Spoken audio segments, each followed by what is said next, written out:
warahmatullahi wabarakatuh. Salam tukar pintar. Apa kabar semua? Harapan saya kita semua sehat walafiat. Selamat berjumpa kembali dengan saya Mernawati Hasbullah pada pembelajaran Bahasa Indonesia kelas 8 bab 7 teks persuasi pertemuan kedua. Buku yang kita gunakan adalah buku siswa Bahasa Indonesia kelas 8 SMP MTS edisi revisi 2017. Materi pokok menyimpulkan isi teks persuasi.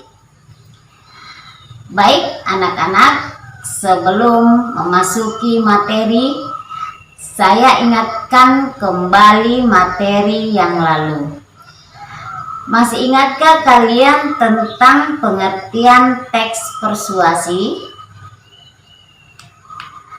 Bagaimana kalimat ajakan dalam teks persuasi? Baiklah anak-anak, mari kita jawab bersama. Pengertian teks persuasi adalah sebuah teks yang bertujuan mengajak atau memengaruhi pembaca agar melakukan sesuatu sesuai kemauan penulis. Pertanyaan kedua, bagaimana kalimat ajakan dalam teks persuasi? Jadi, ajakan adalah kata-kata atau perbuatan yang mengajak atau berupa undangan.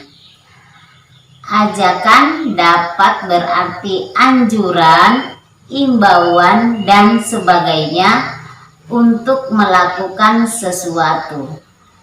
Ajakan ditandai dengan kata-kata harus, hendaknya, sebaiknya, usahakanlah, jangan, hindarilah, dan sejenisnya.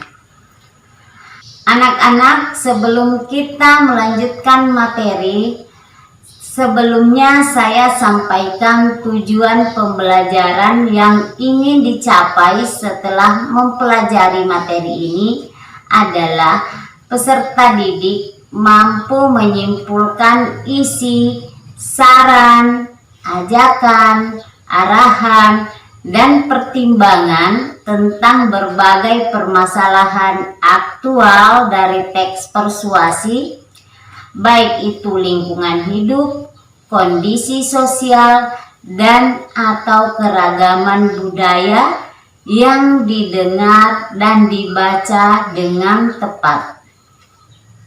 Baiklah anak-anak, kita masuk materi. Pengertian simpulan. Simpulan adalah rumusan akhir tentang sesuatu, misalnya tentang teks. Langkah-langkah penyimpulan teks persuasi. Yang pertama, membaca keseluruhan isi teks. Yang kedua, mencatat bagian-bagian penting dari isi teks itu. Yang ketiga, memahami hubungan logis antar bagian penting teks itu. Dan yang keempat, merumuskan simpulan isi teks secara ringkas dan jelas. Perhatikan teks berikut. Menurut para ahli kesehatan, hal umum yang menyebabkan orang mengalami gangguan pencernaan antara lain pola makan tidak teratur dan sering terlambat makan.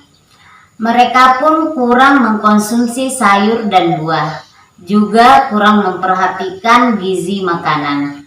Salah satu upaya menjaga saluran pencernaan agar tetap sehat, makanlah dengan pola makan sehat dan seimbang. Simpulan dari teks tersebut adalah Agar kita tidak mengalami gangguan pencernaan, kita harus makan dengan pola makan sehat dan seimbang. Contoh selanjutnya, betapa sulitnya seorang pecandu rokok untuk menghentikan kebiasaan merokoknya.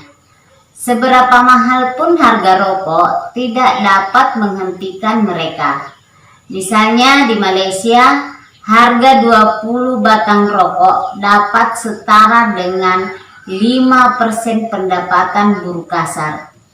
Di Shanghai, Cina, petani dan perokok menghabiskan uang untuk membeli rokok lebih banyak daripada yang dipakai untuk membeli gandum, daging, dan buah-buah sebagai kebutuhan utama mereka.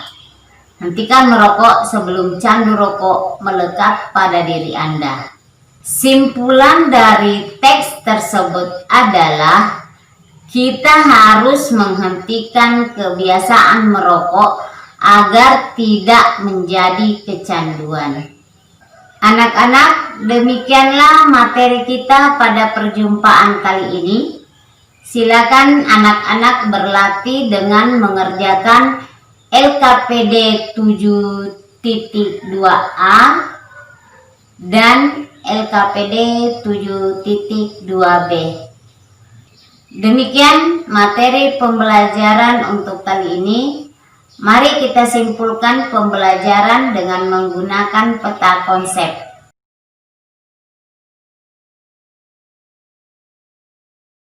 Anak-anak, untuk pertemuan selanjutnya kita memasuki materi struktur dan kaidah kebahasaan teks persuasi. Demikian pembelajaran kali ini. Harapan saya semoga anak-anak bisa memahami dengan baik dan dapat bermanfaat untuk kita semua. Terima kasih atas perhatian anak-anak. Sampai jumpa pada pertemuan berikutnya. Salam Kukar Pintar. Assalamualaikum warahmatullahi wabarakatuh.